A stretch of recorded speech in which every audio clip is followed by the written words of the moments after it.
Do you solemnly swear that you will support and defend the Constitution of the United States against all enemies, foreign and domestic, that you will bear true faith and allegiance to the same, that you take this obligation freely without any mental reservation or purpose of evasion, and that you will well and faithfully discharge the duties of the office on which you are about to enter, so help you God?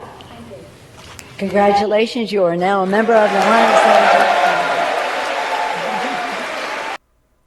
House Speaker Nancy Pelosi swore in Texas's 34th district's new representative on Tuesday. Republican Mayra Flores flipped what had been a blue seat into a red one after winning a special election. I have risen from working in the cotton fields to representing the community I love in the United States Congress, and I will give them a voice. That Flores was able to make inroads in a deeply blue district is the latest proof that Democrats might be in serious trouble come November. Joining us now to discuss the looming midterms and the potential doom Democrats are facing is Max Alvarez, the editor-in-chief of the Real News Network, and Marissa Martinez, a Republican strategist and partner at Strategic Rush. Welcome to you both. So, Max, we've been talking about this for weeks, maybe months now, about how bad things look for the Democratic Party. This is just another sign that the voters are not materializing where they're supposed to, that the Republicans are doing better and better with minority voters, with Latino voters. What do you make of the Flores win? So it's, I guess that, right? I think the thing that I would stress, right, is that, I put on my DNC hat for a second, right? Because I'm seeing all these sort of Democratic Party strategists say, this isn't a panic moment. This was like a special sort of election that, we're going to have a redistricted map in effect in the next kind of full election at this district. And I mean, chances are Flores will lose that. I'm not saying that's a given, but I see why the Democratic Party thinks that when the new map is in effect, and given the fact that when this special election kind of cropped up, Flores was, strategically at a bit more of an advantage with Sanchez kind of not being prepared, not having the kind of apparatus and campaign apparatus set up. Yada, yada, yada, right? So, there's a lot of, people in the Democratic Party saying that this is not a panic moment. And I think I understand that and agree with it to a certain extent, but I don't think that, this can just be waved away, right? As you said, this district has been heavily blue for a long time, and the fact that Mayra Flores won this seat in a district that's over 80% Hispanic,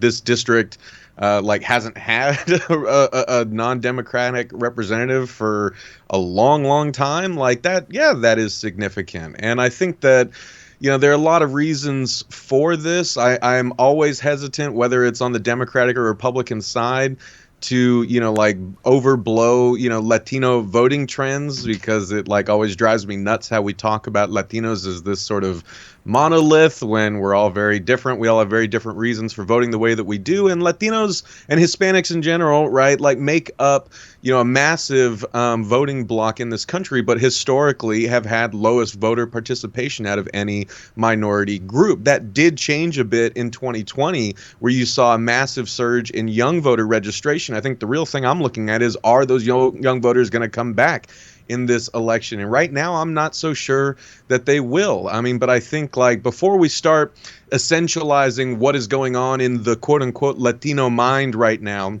I think, the main thing we have to remember is that by and large, the thing that's going to drive a lot of people's voting habits in the upcoming elections is gas prices, right? And so I think that's what was always on the mouths of my family growing up in Southern California. You can almost trace, who voted for whom depending on how high the gas prices was. So it doesn't have to be about, we're traditional, God-loving, yada yada people.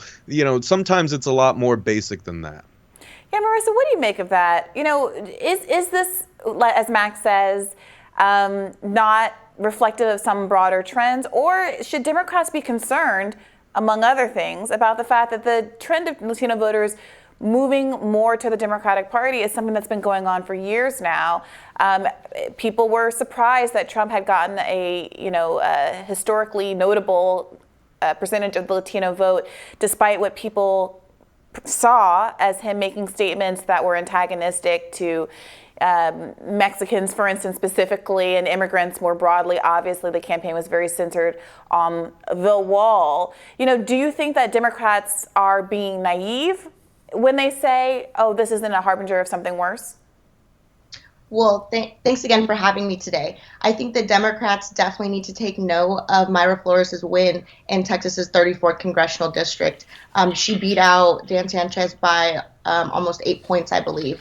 And I think what we're seeing with Mayra Flores, we've been seeing it since 2020. We saw it with Nicole Malliotakis' historic win, Marionette Miller-Meeks, Michelle Fischbach, Michelle Steele, Nancy Mace, Claudia Tenney. The list kind of goes on and on. But this is an even broader trend of having female Republican representation. And I think we're going to continue to see that in a very strong red wave. Yeah. Marissa, do you think that on the Republican side, there was a lot of sort of concern about, you hear about great replacement, et cetera, it's in the farther right corners, but the idea that if you bring in too many non-white people and their voters, this is going to spell doom for the Republican Party. This is kind of something Democrats used to brag about, right? In the sort of wake of the Obama coalition, we're replacing the kind of voter who votes Republican. Now that it's turned out that is an utterly discredited idea, that actually Republicans can perform very well with voters who are non-white, that the Republican message that their immigrants can be more socially conservative, many of them anti-socialist. Those kinds of things do resonate with Latino voters and other immigrant communities. Is there going to be a rethinking taking place in the Republican Party about those kinds of subjects? Just as maybe things are not so rosy for the Democrats, Republicans should reframe their thinking about this as well. I think at the end of the day, right now, a lot of GOP operatives and the GOP itself, we've really been focused on kind of the issues that tend to matter. So inflation, securing the southern border. Right now, gas prices, I'm in California and we're almost at $7 a gallon. So I think, always being able to rethink some messaging and strategy is critical and important in any election for any party. But I think at the end of the day, kind of having a sense for what voters are focused on and, what average families are going through, that's always going to be key. Yeah, I do remember when Donna Karoam, who was the first, I believe, openly, trans candidate to win a congressional seat, when people asked her what enabled her to win and what was considered to be a conservative district, she said, look, I just talked about fixing the roads. We had a down traffic light. I really stuck to these kitchen table issues, as it were. And I do wonder if sometimes the Democratic Party's focus on identity politics in a way that is not actually substantive or geared toward the needs of those communities that they are talking about and rarely talking to is actually hurting their political successes in the long run. I appreciate both of you for joining us here today. Thanks, guys. And we'll have more Rising for you right after this.